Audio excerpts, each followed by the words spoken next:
ஏசாயா 53ஆம் அதிகாரத்தை நாம் திருப்பிக் கொள்வோம்.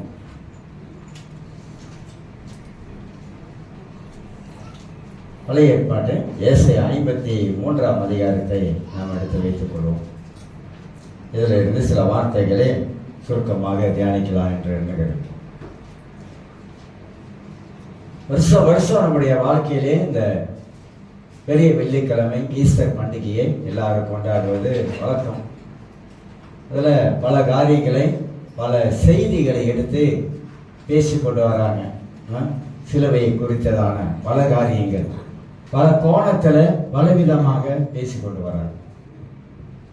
ஆக இன்றைக்கு நாம் பாவத்தின் மூலம் மரணம் வந்தது, சிலுவை மூலம் நமக்கு ஜீவனை ஆண்டவர் கொடுத்தார் என்ற ஒரு தலைப்பில் சுருக்கமாக பேசலாம் என்று எண்ணுகிறேன். உலகத்தில் இருக்கிற அநேக மனிதர்கள் கிறிஸ்துவை குறித்து, அவருடைய அன்பை குறித்து அதிகமாக அவர்கள் சொல்வது வழக்கம். இந்த யூடியூப்லாம் கூட நீங்க பார்த்துருப்பீங்க. துல்கானா என்ற ஒரு பெண்மணி இயேசுடைய அன்பை பற்றி அந்த அளவுக்கு பேசுறாங்க. இயேசு உண்மையிலே அவர் எப்படிப்பட்ட ஒரு அன்பு உள்ளவர் என்பதை, அந்த அன்பை அவர் எப்படி வெளிப்படுத்துகிறார் என்பதை குறித்தெல்லாம் உலகத்தில் இருக்கிற மக்களும் கிறிஸ்துவுடைய அன்பை குறித்து அறிந்து வைத்திருப்பதை நாம் பார்க்கிறோம். ஆனா மனித வாழ்க்கையிலே இந்த பாவத்தின் மூலமாக மனித வாழ்க்கையிலே மரணம் என்பது ஒன்று வைக்கப்பட்டிருந்தது. ஆனா அந்த மரணத்தை ஆண்டவராக இயேசு கிறிஸ்து சிலுவையின் மரணத்தின் மூலமாக நமக்கு எப்படி ஜீவனை கொடுத்தார் என்ற ஒரு சத்தியத்தை நாம தெரிந்து கொள்ள பிரயாசப்படுகிறோம். ஏசாயா 53ஆம் அதிகாரத்துல 6ஆம் வசனத்தை வாசிக்கிறேன். நாம் எல்லோரும் ஆடுகளை போல வழி தப்பி திரிந்து அவன் தன் வழியிலே போனோம், கர்த்தரோ நாம் எல்லோருடைய அக்கிரமத்தையும் அவர் மேல் விழ பண்ணினார் என்று வாசிக்கிறேன். இதுல நிறைய வார்த்தைகள் இருக்குது 1ஆம் வசனத்திலிருந்து. ஆனா இங்க சொல்லப்படுகிறது, நாம் எல்லோரும் ஆடுகளை போல வழி தப்பி தெரிந்தோம். ஏசாயா தீர்க்கதரிசி என்றவன் 700 ஆண்டுகளுக்கு முன்பதாக ஆண்டவராக இயேசுடைய பிறப்பு, இயேசுடைய மரணம், இயேசுடைய பாடுகள், இயேசுடைய உயிர்த்தெழுதல், இதெல்லாம் இயேசுடைய 1000 வருஷ அரசாட்சியை கூட இந்த ஏசாயா தீர்க்கதரிசி எழுதி வைத்திருக்கிறார். தீர்க்க தரிசனமாக வெளிப்படுத்தப்பட்ட தேவனுடைய வார்த்தைகள்.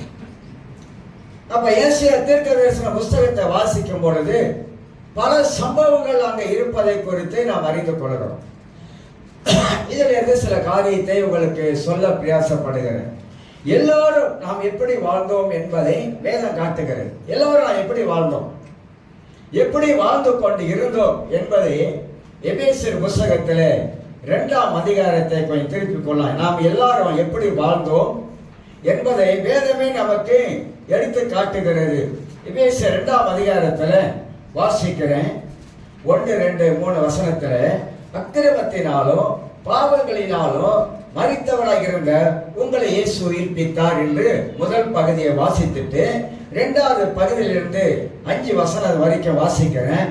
அவைகளில் நீங்கள் முற்காலத்திலே இவ்வுலக வழக்கத்திற்கு ஏற்றபடியாகவும், ஒரு காலத்துல நாம் எல்லாரும் இந்த உலகத்தினுடைய வழக்கத்துக்கு ஏற்றபடியாக, இந்த உலகத்தினுடைய மக்களுடைய வாழ்க்கைக்கு ஏற்றபடியாகவும் அப்படி சொல்லிவிட்டு சொல்றாரு, கீழ்ப்படியாமையின் பிள்ளைகளிடத்தில் இப்பொழுது கிரியை செய்கிற ஆகாயத்து அதிகார பிரபுவாகிய ஆவி ஏற்றபடியாக நடந்து கொண்டிருக்கிறார். எப்படி வாழ்ந்தோம், எப்படி நடந்து கொண்டோம், எப்படிப்பட்ட ஒரு இருள் நம்முடைய வாழ்க்கையில காணப்பட்டது, எப்படி பிசாசு நம்முடைய வாழ்க்கையில ஆட்கொண்டா, பிசாசு எப்படி நம்மளை மோசமான ஒரு நிலைமையில கொண்டு போய் தள்ளி வைத்தான் என்பதற்கு சொல்லிவிட்டு 3ஆம் வசனத்துல அவர்களுக்குள்ளே நாம் எல்லோரும் முற்காலத்தில் நமது மாம்ச இச்சையின்படி நடந்து நமது மாம்சமும் மனசும் விரும்பினவைகளை செய்து சுவாபத்தினாலே மற்றவர்களை போல கோபாக்கினை பிள்ளைகளாக இருந்தோம் என்று வாசிக்கிறோம். ஆண்டவருக்கு நாம் எல்லாருமாக கோபாக்கனின் பிள்ளைகளாக இருந்தோம். மற்றவர்கள் உலகத்தில் எப்படி வாழுகிறார்களோ அது போல நாம் எல்லாரும் வாழ்ந்தோம். மற்றவர்கள் எப்படி உலகத்தில் சாத்தானுடைய கிரிகளை செய்து வருகிறார்களோ நாமளும் அது போல உலகத்துடைய வழக்கத்திற்கு ஏற்ற பிரகாரமாக நாம் எல்லாருமாக இந்த மாம்ச இச்சையின்படி நடந்தோம் வாழ்ந்தோம் என்பதை விளக்கிட்டு 4ஆம் வசனத்தில் தேவனோ இரக்கத்தில் ஐஸ்வர்யம் உள்ளவராய் நம்மில் அன்பு கூர்ந்து தம்முடைய மிகுந்த அன்பினாலே அக்கிரமங்களில் மரித்தவராய் இருந்த நம்மை கிறிஸ்துவுடனே கூட உயிர்ப்பித்தார். கிருபையினாலே ரட்சிக்கப்பட்டீர்கள். ஒரு காலத்தில் நாம் எப்படி இருந்தோம் என்பதை பைபிள் விவரிச்சு காட்டிட்டு பிற்பாடு கீழே சொல்லும் பொழுது 4ஆம் வசனத்துல தேவனோ இரக்கத்திலே ஐஸ்வர்யம் உள்ளவராய் நம்மில் அன்பு கூர்ந்து தம்முடைய மிகுந்த அன்பினாலே இந்த அக்கிரமத்திலே மரித்தவராயிருந்த நம்மை கிறிஸ்துவோடு கூட உயிர்ப்பித்திருக்கிறார். மரணத்தின் மூலமாக நடந்த சம்பவங்கள், கிறிஸ்துவின் மரணத்தின் மூலமாக பவுல் அழகா 1 கொரிந்தியர் புஸ்தகத்துல 1ஆம் அதிகாரம் வாசிக்கும் போது சிலுவையை பற்றி உபதேசம் கெட்டு போனவருக்கு பைத்தியமாய் இருக்கிறது. கிறிஸ்தவ வாழ்க்கையிலே சிலுவைதான் மைய பொருளாக இருக்கிறது. 2வது உயிர்த்தெழுதல். இந்த சிலுவையும் உயிர்த்தெழுதல் கிறிஸ்தவ வாழ்க்கையில அது அடிப்படை அஸ்திவாரமாக அமைக்கப்பட்ட ஒன்று என்பதை நாம் அறிந்து கொள்ளுகிறோம். ஆக இந்த சிலுவையின் மரணத்தின் மூலமாக நம்முடைய வாழ்க்கையிலே ஆண்டவர் என்ன கொண்டு வந்தார் என்பதை குறித்தோ இந்த பாவத்தின் மூலமாக நம்முடைய வாழ்க்கையில எப்படி மரணம் நம் வாழ்க்கையில வந்தது என்பதை குறித்து சில காரியங்களை இங்க பேச விரும்புகின்றேன். நாம் எல்லாரும் எப்படி வாழ்கிறோம் என்பதை வேதம் ஓரளவு நமக்கு காட்டுகிறது. மனிதன் பாவம் செய்த போது அவன் வாழ்க்கையில பிதாவாக தேவன் பேசின முதல் வார்த்தை, புதிய ஏற்பாட்டில் முதல் வார்த்தை இருக்குது. பழைய ஏற்பாட்டில் தேவன் பேசிய முதல் வார்த்தை ஆதியாகமம் 3ஆம் அதிகாரம் 9ஆம் வசனத்திலே தேவன் மனிதனோடு பேசுகிற முதல் வார்த்தை, ஆதாமே நீ எங்கே இருக்கிறாய் என்று ஆண்டவர் ஆதாமை பார்த்து பேசின முதல் கேள்வியோடு கூட இந்த வார்த்தையை ஆதாம் இடத்துல கேட்பதை குறித்து நாம் அறிந்து கொள்கிறோம். ஆதாமே நீ எங்கே இருக்கிறாய்? லூக்கா எழுதின சுவிசேஷத்துல 23ஆம் அதிகாரம் 34ஆம் வசனத்துல ஆண்டவராய் இயேசு கிறிஸ்து புதிய ஏற்பாட்டிலே சிலுவையிலே தொங்கும் பொழுது அவர் பேசுற முதல் வார்த்தை, சிலுவையிலே இயேசு பேசுற முதல் வார்த்தை, பிதாவே இவர்கள் இன்னதென்று அறியாமல் செய்கிறார்கள், இவர்கள் மன்னியும் என்று ஆண்டவர் அங்கு சொல்வதை குறித்து வாசிக்கிறோம். இதெல்லாம் பெரிய ஒரு செய்தி. அப்ப ஏதேன் தோட்டத்திலே மனிதன் பாவத்தில் விழுந்த பொழுது மனிதன் எந்த நிலைமையில இருந்தான் என்பதை நாம் அறியணும். மனிதன் எந்த நிலைமையில இருந்தான், மனிதனை ஆண்டவர் எந்த நிலைமையில ஆண்டவர் வைத்திருந்தார், மனிதன் எந்த விதமாக அவன் உண்டாக்கப்பட்டவன், மனிதனுக்குள்ளாக எப்படி தேவனுடைய மகிமை இருந்தது, மனிதனுக்குள்ளாக எப்படி பரிசுத்தம் காணப்பட்டது, மனிதன் தேவனை போல எப்படி உலகத்தில் வாழ ஆரம்பித்தான். பாவம் அறியாத காலம், அந்த பாவம் அறியாத காலம் ஏதேன் தோட்டத்தில் மனிதன் உண்டாக்கப்பட்ட நாள் முதல் பாவம் அறியாதவனாகவே வாழ்ந்தான். அப்பனா ஆதாம கொஞ்சம் நாம் நினைச்சு பார்த்தா, ஏவாளை கொஞ்சம் நினைச்சு பார்த்தோமாக்கா, அவன் வாழ்க்கையில பாவமே இல்லையே. கடவுள் பாவம் இல்லாதவர். மனிதனை உண்டாக்கும் போது ஆண்டவர் மனிதன் பாவம் இல்லாதவனாக உலகத்துல உண்டாக்கி வைத்திருந்தான். அப்ப அவன் என்ன எப்படி இருந்திருக்கும், அவருடைய பார்வை எப்படி இருந்திருக்கிறோம், அவருடைய இருதயம் எப்படி இருந்திருக்கும், அவருடைய மனசாட்சி எப்படி இருந்திருக்கும், எல்லாமே பரிசுத்தமான நிலைமையிலே மனிதன் பூமியில உண்டாக்கப்பட்டவனாக இருந்தான். இந்த பரிசுத்தமான நிலைமையில உண்டாக்கப்பட்ட மனிதன் அவன் எப்படி ஆனான் என்பதை தான் ஆண்டவர் கேட்கிறாரு. நான் உன்னை உண்டாக்கும் பொழுது நீ எந்த நிலைமையிலே காணப்பட்டா, எப்படிப்பட்ட நிலைமையிலே நீ காணப்பட்டா, ஆனா இப்பொழுது நான் உன்னை பார்த்து முதல் கேள்வி நான் கேட்கும் பொழுது நீ எந்த நிலைமையில இப்ப இருக்கிறாய். இந்த ரெண்டுக்கும் நாம கொஞ்சம் சிந்திக்க வேண்டிய ஒரு காரியம் இருக்குது. நாம ரட்சிக்கப்படுவதற்கு முன்பதாக நாம் எந்த நிலைமையில வாழ்ந்தோம், நாம் ரட்சிக்கப்படுவதற்கு முன்பதாக நாம் எந்த நிலையில நாம் காணப்பட்டோம், நாம் ரட்சிக்கப்படுவதற்கு முன்பதாக நாம் ஒரு மனிதராக வாழ்ந்தோமா, நாம் ரட்சிக்கப்படுவதற்கு முன்பதாக நம்முடைய வாழ்க்கையில பயங்கரமான ஒரு இருள் நம்மளை பிடித்திருந்தது. நாம் ரட்சிக்கப்படுவதற்கு முன்பதாக பிசாசுக்கு அடிமைகளாக இருந்தோம். நாம் ரட்சிக்கப்படுவதற்கு முன்பதாக சாத்தானுடைய கிரியைகளை நாம் செய்து வந்தோம். இப்ப ரட்சிக்கப்பட்ட பிற்பாடு நாம் எந்த நிலைமையிலே வாழ வேண்டும்? எல்லாரும் சிலுவை பத்தி நிறைய விவரிக்கிறாங்க. வித்தியாசமான ரீதியிலே விவரிக்கிறாங்க. வித்தியாசமான கோணத்துல விவரிக்க ஆரம்பிக்கிறாங்க. பலர் தம்முடைய பல கருத்துக்களை சொல்ல ஆரம்பிக்கிறாங்க. பலர் எனக்கு ஆண்டவர் இப்படி ஒரு காரியத்தை வெளிப்படுத்தினார் என்று சொல்ல ஆரம்பிக்கிறாங்க. ஆனா என்ன கேட்டீங்கன்னாக்கா, அவங்களுடைய சொந்த கருத்துக்களை நிறைய பேசுறாங்க. ஆனா இந்த சிலுவையுடைய நோக்கம் என்ன?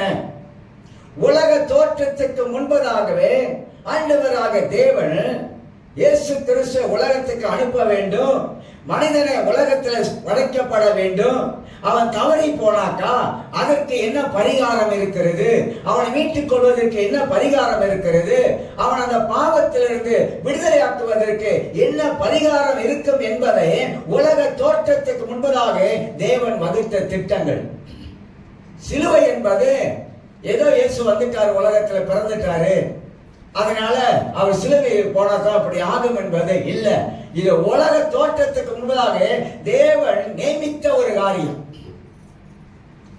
அப்ப ஆண்டவருக்கு நன்றாக தெரியும், உலகத்திலே மனிதன் உண்டாக்கப்பட்ட பொழுது அவன் தவறி விட்டானா, அவன் பாவத்தில் விழுந்து விட்டானா, அதுக்கு பிற்பாடு நாம் என்ன செய்வது என்பதை ஆண்டவன் முன்குறித்து போட்ட திட்டம் தான் சிலுவை. சிலுவைக்கு பல விளக்கம் கொடுக்கிறாங்க. நான் பெரும்பாலும் அதெல்லாம் அதிகமாக ஏற்றுக்கொள்வது கிடையாது. ஆணிக்கு இயேசு கிறிஸ்துடைய சரீரத்துல பாயப்பட்ட ஆணி பாவத்துக்கு அடையாளம் என்று கூட பேசுறாங்க. சிலர் இப்படி கூட சொல்றாங்க, வலது கையில லெப்ட் ஹேண்ட்ல ஒரு ஆணி அடிக்கப்பட்டது, அது மாம்சத்தின் இச்சைக்கு அடையாளமாக இருக்கிறது. ரைட் ஹேண்ட் சைட்ல வலது கையில ஒரு ஆணி அடிக்கப்பட்டது, அது கண்களின் இச்சைக்கு அடையாளமாய் இருக்கிறது.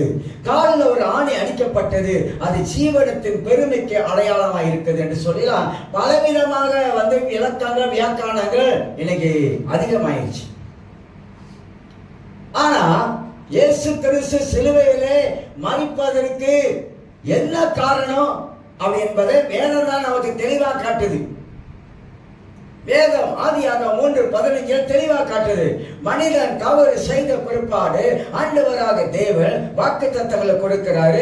ஆண்டவராக தேவன் அங்கே மீட்பை கொடுக்கிறாரு. நாம பார்க்கிறோம், வசனத்திலே பார்க்கிறோம். அப்ப ஆரம்பத்திலே தேவன் மனிதன் பாவத்தில் விழுந்த பொழுது, மனிதனுக்குள்ளாக இருள் வந்த பொழுது ஆண்டவர் முன்கூட்டியாகவே இந்த வாக்குத்தத்தங்கள் சொல்லிட்டாரு. முதல் நற்செய்தி அங்கதான் இருக்குது. இல்லைன்னா ஏசாயா தீர்க்கதரிசி இயேசு கிறிஸ்து பிறப்பு, மரணம், உயிர்த்தெழுதல் இதெல்லாம் சொல்லியிருக்க மாட்டார். எல்லாமே தெளிவாக பைபிள்ல எழுதப்பட்டிருப்பதை நாம் அறிந்து கொள்ளுகிறோம். ஆக எனக்கு அருமையானவர்களே, ஆதாம் பாவம் செய்வதற்கு முன்பதாக அவன் எப்படிப்பட்டவனாக இருந்தான்.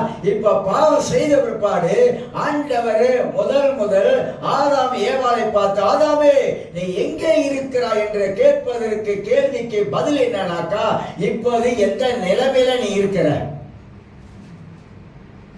எந்த நிலைமையில இருந்த நீ இப்ப எந்த நிலைமைக்கு வந்துட்ட? பரிசுத்தமான ஒரு நிலைமையில இருந்த நீ இப்பொழுது உன் வாழ்க்கைக்குள்ளாக பாவ இருள் உனக்குள்ளாக நுழைந்து விட்டது. என் வார்த்தைக்கு கீழ்ப்படியாமலே போனதனால, பிசாசுடைய வார்த்தை என்னை கேட்டதனால உன் வாழ்க்கையில இருள் வர ஆரம்பித்தது. அதனால்தான் நீ தோட்டத்தை விட்டு வெளியே நீ ஒளிந்து கொள்ள ஆரம்பிக்கிற. இதுவரைக்கும் ஒளிந்திராத நீ இப்ப ஒளிய ஆரம்பிக்கிற. இப்ப தோட்டத்துல என் சத்தத்தை கேட்ட உடனே உனக்கு பயம் வந்துருச்சுன்னு சொல்ற. இதுக்கு முன்னுக்கு உனக்கு அந்த வாழ்க்கையில பயமே இல்லாம நீ இருந்தாய, இப்போது உன் வாழ்க்கையில இதெல்லாம் வருவதற்கு நீ எங்க இருக்கிற, எந்த நிலைமையில இப்படி விழுந்துட்ட?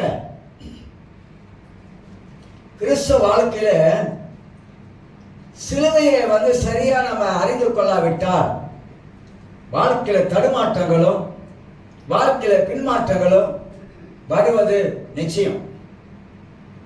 ஏன் கிறிஸ்தவர்கள் அநேகர் ஏன் தங்களை வாழ்க்கையில பின்மாற்றமான நிலைமைக்கு ஏன் தள்ளப்படுறாங்க, அல்லது பின்மாற்றமான நிலைமையில ஏன் வாழ ஆரம்பிக்கிறாங்க? எதனால அவங்க வாழ்க்கையில இது நடக்குது? ஒண்ணு சொல்ல போனா, அவிசுவாசம் எங்க இருக்கோ அங்க பின்மாற்றம் வந்துடும். கர்த்தரை நம்புகிறவன் தன் வாழ்க்கைய அது பலமா தங்க வாழ்க்கையில இருக்கணும். உறுதியாய் பற்றி கொண்ட மனதை உடையவன் உண்மையை நம்பி இருக்கிறான். உறுதியான ஒரு பற்றுதல். கர்த்தரை பிடித்துக் கொள்ளுகிறவர்கள், தேவனை விசுவாசிக்கிறவர்கள் உறுதியான ஒரு வாழ்க்கையில வாழ ஆரம்பிக்கணும். ஏன்னா உலகத்துல இயேசு ஒருத்தர் தான் மனிதனுக்காக மனிதனுக்காக மரித்து மனிதன் மீட்டுக் கொள்வதற்காக அவர் மீண்டுமாக உலகத்துல இந்த உலகத்துல 1000 வருஷம் அரசாட்சி செய்ய போறார். ஏன்னா யூதர்கள் என்ன நினைச்சாங்க, எங்களுக்கு ஒரு ராஜா வேணும், இவர் ராஜாவா வந்துட்டாக்கா எங்களுக்கு ரோமர் கீழ் அடிமைகளா இருக்கிறோம், ரொம்ப கஷ்டப்படுகிறோம், இவர் ராஜாவா வர வேண்டும். அவர் யூதர்களுக்கு ராஜாவாக உலகத்துல வரல, அவர் ராஜாதி ராஜனா வர போறாரு. அதனால இந்த சிலுவை குறித்து ஏசாயா 53ஆம் அதிகாரத்துல வாசிக்கும் போது நாம் எல்லாரும் எப்படி வாழுகிறோம்? நாம் எல்லாரும் ஆடுகளை போல என்ன வழி தப்பி நம்மள மன இஷ்டம் போல நம்மளுடைய வாழ்க்கையை அமைத்துக் கொண்டு வாழ ஆரம்பித்தோம். ஆனா கர்த்தர் வசனம் அழகா சொல்லுகிறது, நமக்காக ஆண்டவர் நொறுக்கப்படுவதற்காக, நம்மளை மீட்டுக் கொள்வதற்காக, மீட்பதற்காக. எபேசியர் 1ஆம் அதிகாரத்துல 7ஆம் வசனத்தை வாசிக்கிறேன். அவருடைய கிருபையின் ஐஸ்வரியத்தின்படியே இவருடைய இரத்தத்தினாலே பாவ மன்னிப்பு ஆகிய மீட்பு இவருக்குள் நமக்கு உண்டாயிருக்கிறது. இவருடைய இரத்தத்தினாலே பாவ மன்னிப்பு ஆகிய மீட்பு நமக்கு உண்டாயிருக்கிறது. அப்ப இயேசு கிறிஸ்துவினாலே நாம மீட்கப்பட்டிருக்கிறோம். பாவத்துடைய வல்லமையிலிருந்து, பாவத்துடைய பிரசனத்திலிருந்து, பாவத்துடைய கட்டுகளிலிருந்து ஆண்டவராக இயேசுவின் ரத்தம் நம்மளை விடுதலையாக்கி இருக்கு. நாம் எல்லாரும் மீட்கப்பட்டிருக்கிறோம், விடுதலையாக்கப்பட்டிருக்கிறோம். அதனால்தான் நாம் எல்லாருமாக இந்த பெரிய வெள்ளிக்கிழமை வரும் பொழுது நாம் ஒரு நாள் மட்டும் அந்த சிலுவையை நாம் தியானிப்பதில்ல. ஒவ்வொரு நாளும் ஆண்டவராக இயேசு கிறிஸ்து எனக்காக, என் பாவத்துக்காக மரித்து என்னை விடுதலை ஆக்கியிருக்கார் என்ற அந்த எண்ணத்தை நாம் எப்போதும் உடையவராக இருக்கணும். ஆனா நம்ம திருவிழாவுக்கு வரும்போது இயேசுவை சொன்னார், ஆண்டவர் சொல்லிட்டு போனாரு பந்தியில என்ன சொன்னார்னாக்கா, நான் வர வரைக்கும் என்னை நினைவு கூறுங்கள், என் பாடுகளை, என் மரணங்களை நீங்க நினைவு கூறணும், நினைத்து கொண்டே இருக்க வேண்டும். நினைவு கூறுவதுதான் திருவிருந்து பந்தி என்பதை நாம் அறிந்து கொள்கிறோம். ஆக ஆதாமை எந்த நிலைமையில இருக்கிறாய் என்று ஆண்டவர் இந்த ஆதாமை பார்த்து முதல் அவன் நிலைமையை அவனுக்கு சுட்டி காட்டினார். நீங்க பழைய ஏற்பாடுல பாருங்க, பழைய ஏற்பாட்டுல மனிதன் தேவனிடத்துல போய் ஆண்டவரே மனுஷன் அப்படி கேட்கல. ஆதாம் தவறு செய்த பொழுது அவன் ஆண்டவர்கிட்ட போயிட்டு ஆண்டவரே மன்னிக்கணும் அப்படின்னு கேட்கல. ஆபேலு காயின் ஆபேல் அடிச்சிட்டான். ஆண்டவர் கேட்கும் பொழுது அவன் ஆண்டவர்கிட்ட போயிட்டு மன்னிப்பு கேட்கல. பழைய ஏற்பாடை கவனிச்சு பாருங்க.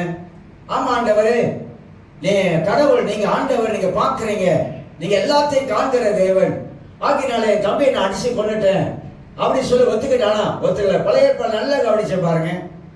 ஆனா புதிய ஏற்பாடு அப்படி அல்ல. ஏன் புதிய ஏற்பாடு அப்படின்னா, புதிய ஏற்பாட்டுல ஆவியானவர் நமக்குள்ள இருந்து கிரியை செய்கிறார், உணர்த்துகிறார். அப்ப நம்முடைய வாழ்க்கையிலே வேதம் நமக்கு என்ன போதிக்கிறது என்பதை நாம் சரியான ஒரு நிலைமையிலே நாம் அறிந்து கொள்வது நலமாய் காணப்படும். அது ஆதாம் பாவம் இல்லாத நிலைமையிலே காணப்பட்டா, இப்பொழுது பாவத்துடைய அந்த அகோரம் அவனுக்குள்ள வந்ததனாலே மனித வாழ்க்கையில என்ன ஆயிடுச்சு? 1 கொரிந்தியர் 15ஆம் அதிகாரத்துல 22ஆம் வசனத்துல வாசிக்கும் போது, ஆதாமுக்குள்ளாக நாம் எல்லாருமாக மரித்தவர்களாய் காணப்பட்டோம். ஆதாமுக்குள்ளாக நாம் எல்லாரும் மரித்தவர்களாய் காணப்பட்டோம். ஆனா கிறிஸ்துவுக்குள்ளாக வரும்போது நாம் எல்லாரும் உயிர்ப்பிக்கப்பட்டவர்களாக காணப்படுகிறோம். இயேசு 2ஆம் ஆதாமாகி என்று சொல்லப்படுகிறது. முதல் ஆதாம் பாவத்திலே விழுந்து போனவர், இரண்டாம் ஆதாமாக இயேசு கிறிஸ்து பாவத்தை சுமந்து கொண்டவர். அதனால்தான் சிலுவை மரணம் என்பது அது ஒரு சாதாரணமான காரியம் அல்ல, அது வேதனையானது. நீ ஏசாயா புஸ்தகத்துல 52ஆம் அதிகாரத்தை, ஏசாயா 52:14 வசனத்தை வாசிக்கிறேன். மனுஷனை பார்க்கிலும் அவருடைய முகப்பார்வையும் மனு புத்திரனை பார்க்கிலும் அவருடைய ரூபமும் இவ்வளவு அந்தகேடு அடைந்தபடியினாலே அவரை கண்ட அநேகர் பிரமித்தார்கள். அப்படின்னா இயேசுடைய சரீரத்துல அடிக்கப்பட்ட அடிகள் எவ்வளவு சொல்றாங்க? 5000க்கு மேல அப்படின்னா கணக்கு சொல்றாங்க. ரோமர் காலத்துக்கு முன்பதாக, அதாவது ரோமுடைய சட்டத்திட்டங்கள்ல 10 விதமான சிலுவை அந்த காலத்தில் கொடுக்கப்பட்டு வந்தது. ஒவ்வொரு காலத்து கட்டத்துக்கும் வித்தியாசமான தண்டனைகள் காணப்பட்டது. ஆனா இயேசுவை அடிக்கும் போது சிலர் சொல்றாங்க, அந்த கல்லு அந்த சவுக்கையில முன்னுக்கு அந்த கல்லு பதிக்கப்பட்டிருக்குமா. அப்படி அடிக்கும் பொழுது சதையெல்லாம் அப்படி பிஞ்சு கொண்டு வருமா. இந்த முகமெல்லாம் ஏன் அவருடைய முகம் இப்படி அந்தகேடு அடைஞ்சதுன்னா, அவரை பார்க்க முடியலையா. பார்த்த ஜனங்கள் எல்லாம் இவர் இயேசுவா, இவரா இயேசு, இவரா இயேசு, இவரை இப்படி இல்லையே என்று சொல்லக்கூடிய அளவுக்கு அவருடைய முகம் அந்த மாதிரி ஆனதாம். முள்மொழி சூட்டுறாங்களே, இவர் யூதருக்கு ராஜா. ஏன்னா யூதருக்கு ராஜா இல்லை, புறஜாதிகளுக்கு ராஜா இருக்கிறார். ராயன் என்பவர் புறஜாதிகளுக்கு ராஜா. ராஜா கிரீடம் தான் வைப்பாரு. யூதர்களுக்கு ராஜா இல்லாதனால அதைத்தான் முள்முடியை வைத்தாங்க. இப்படி இயேசு தன்னுடைய வாழ்க்கையிலே மனிதனை ரட்சிப்பதற்காக, மனிதனை விடுதலையாக்குவதற்காக, மனித சாபத்தை தானாகவே அவர் சுமந்து கொள்வதற்காக அவர் இவ்வளவு பாடுகள் பட்டார் என்பதை வேதம் தான் நமக்கு விவரித்து காட்டுகிறது. நம்ம யாருமே பார்த்ததில்லை நேரம், ஆனால் படிக்கும் போதே நமக்கு தெரியும். ஒரு மனிதனுடைய முகம் பார்க்கத்தக்க அளவுல இல்லைன்னா அந்த முகம் எந்த அளவுக்கு சிதைக்கப்பட்டிருக்கும், உடம்புகள் எந்த அளவுக்கு சிதைக்கப்பட்டிருக்கும். ஏன்னா இயேசு கிறிஸ்து ஒரு நாள் முழுவதுமாக இந்த ரோமுடைய போர் சேவர்களால் வதைக்கப்பட்டார், அழிக்கப்பட்டார், முகத்துல காரி துப்பப்பட்டார், அவமானப்பட்டார். பல காரியங்களை இயேசு தன் வாழ்க்கையில ஏற்றுக்கொண்டதை நம்முடைய வாழ்க்கையில நாம் எப்போதும் மனதில் வைத்துக் கொள்ள வேண்டும். அப்படி மனதில் வைக்கும் பொழுதுதான் நம்முடைய வாழ்க்கை கிறிஸ்துக்குள்ளாக வாழக்கூடிய ஒரு வாழ்க்கையா இருக்கும் என்பதை வேதமே நமக்கு காட்டுகிறது. அப்ப மனிதன் எப்படி இருக்கிறான்?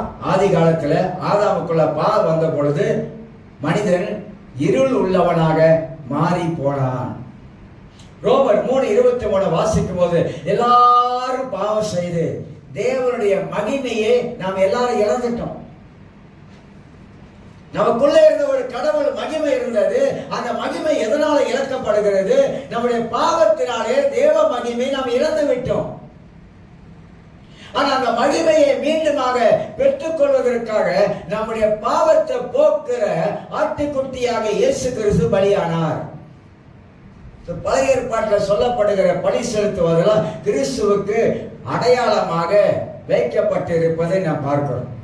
ரோமர் 6ஆம் அதிகாரம் 23ஆம் வசனத்துல பாவத்தோட சம்பளம் ஒன்று இருக்குது, அது மரணம் என்பதை வேதம் நமக்கு காட்டுகிறது.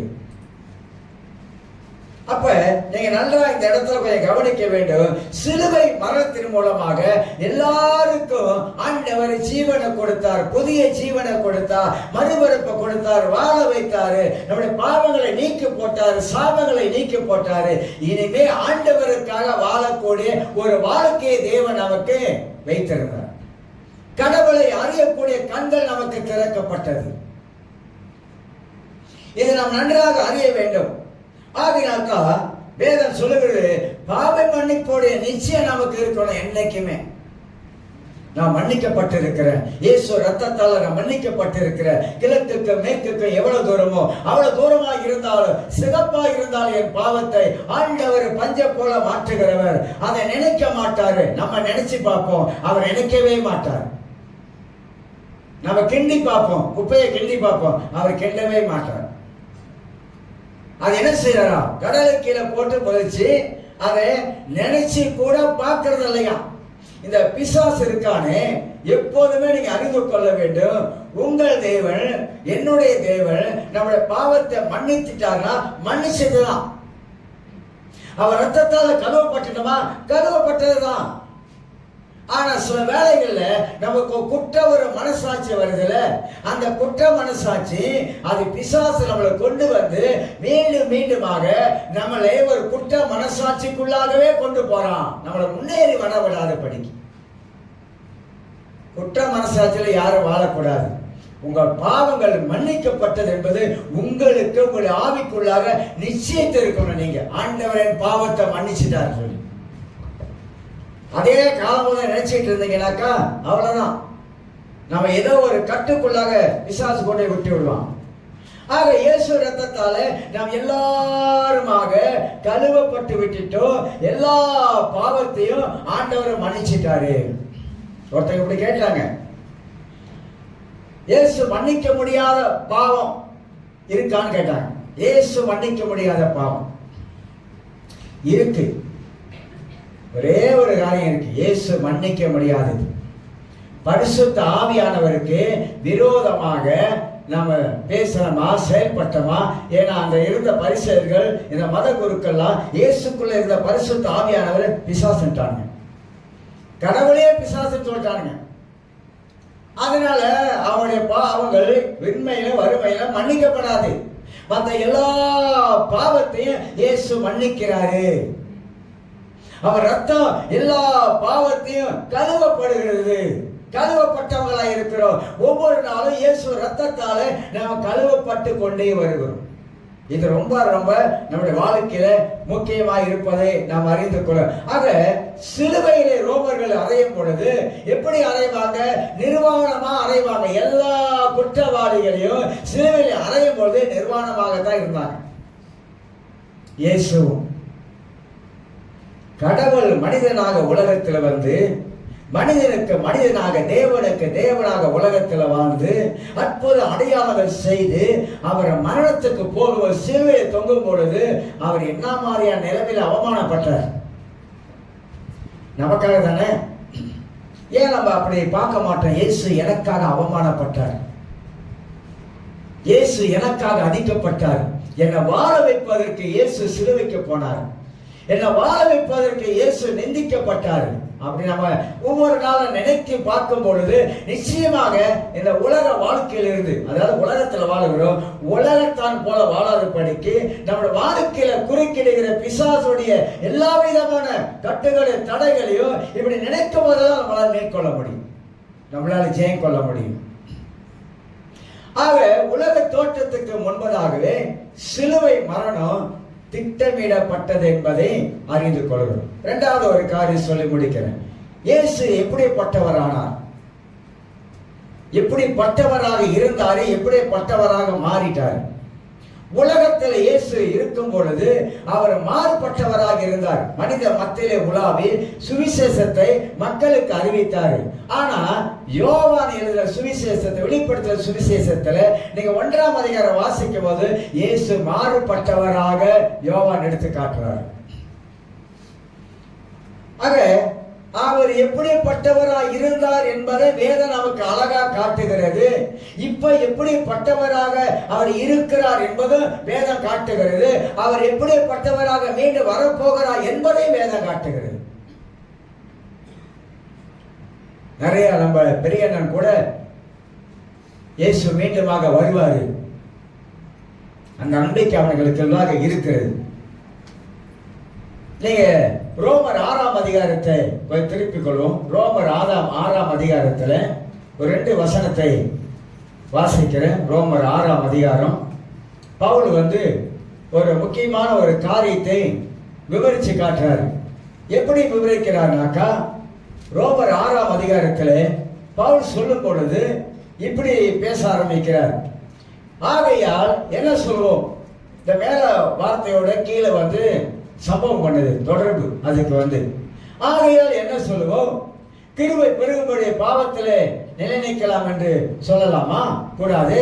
கிருபை இருக்குது, கிருபை இருக்கு, கர்த்தருடைய கிருபை இருக்கு அப்படின்னு பாவத்தை செய்து கொண்டே போகலாமா? முடியாது. அப்படி செய்யக்கூடாது.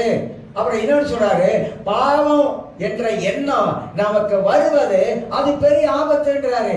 ஒரு மனிதனுக்குள்ளாக அடிக்கடி இந்த பாவம் என்ற எண்ணம் வந்து கொண்டே இருந்துச்சுன்னா அந்த மனிதனுக்கு ஒரு பெரிய ஆபத்து வருது. அந்த மனிதன் ஏதோ ஒரு காரியத்தில் விழ போகிறான் என்பதை அறிந்து கொள்வது. 2ஆம் வசனத்துல வாசிக்கிறோம், பாவத்துக்கு மரித்தனா இனி அதிலே எப்படி நாம பிழைப்போம்? பாவத்துக்கு செத்துட்டோம், இனி அதுல எப்படி பிழைக்க முடியும்? அதுல பிழைக்க முடியாது. அதே கலாத்தியர் புஸ்தகத்துல அதுக்கு எப்படி விடை கொடுக்குதுனாக்கா, கலாத்தியர் புஸ்தகத்துல 2ஆம் அதிகாரத்துல 20ஆம் வசனத்தை உங்களுக்கு வாசித்து காட்டுகிறேன். 2:20 கலாத்தியர் 2:20 விடை கொடுக்கிறது.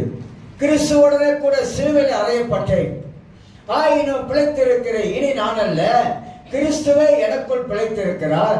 நான் இப்பொழுது மாம்சத்தில் பிழைத்திருக்கிறதோ என்னில் அன்பு கூர்ந்து எனக்காக தம்மை தாமே ஒப்பு கொடுத்த தேவனுடைய குமாரனை பற்றும் விசுவாசத்தினாலே பிழைத்திருக்கிறேன் என்று சொல்லப்படுகிறது.